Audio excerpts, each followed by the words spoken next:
3 ఏళ్లలో 1 సంవత్సరం 150 కోట్లను పెట్టే పరిస్థితికి వచ్చారు.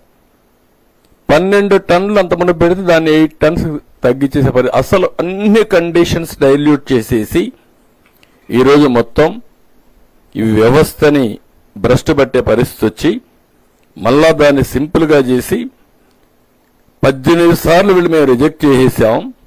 With such robust procedure and practices in place, it is impossible for adulteration ghee to pass through and be used in the preparation of prasadam. అంటే certificate ఇచ్చేసావు అంటే justification కూడా అడ్డదారిన ఇష్టానుసారంగా చేస్తూ అక్కడ మాట్లాడుతూ నా మీద ఇక్కడ కూడా విషయం చెప్పే పరిస్థితికి వచ్చాడు.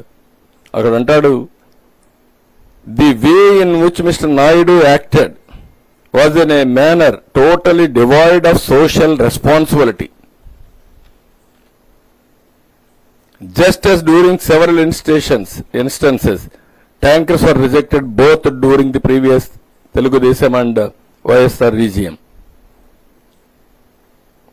The most dishonest manner at a political party meeting evidencing his political intent is nothing short of a crime.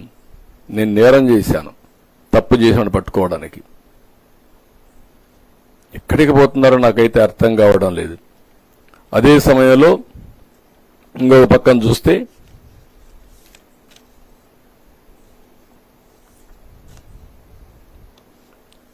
ఇక్కడ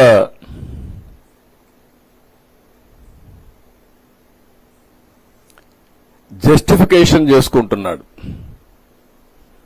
ఆ జస్టిఫికేషన్ ఈ పేరా అంతా మీరు 5వ పేర చదివితే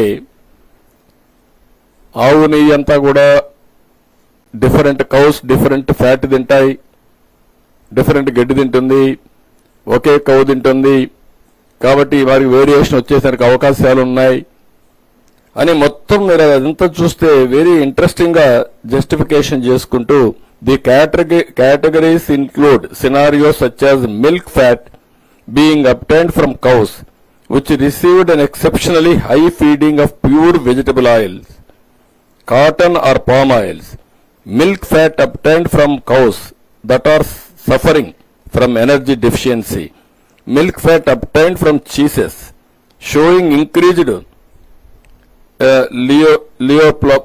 lipolysis and so forth. Therefore, if any of the above scenarios exist, then the methodology adopted would yield an incorrect and false positive result. Conclusion ఇచ్చేస్తున్నాడు ఇంట్లో కూర్చొని. నేను చేసిందే రైట్ కాబట్టి నేను చేశాను, మీరందరూ ఫాలో కావాలి. ఎవడు ఏ సైంటిస్ట్ ఇచ్చినా ఏ ల్యాబొరేటరీ ఇచ్చినా దే ఆర్ ఆల్ ఫాల్స్ అని ఇంట్లో కూర్చొని సర్టిఫికెట్ ఇస్తున్నాడు ఆయన.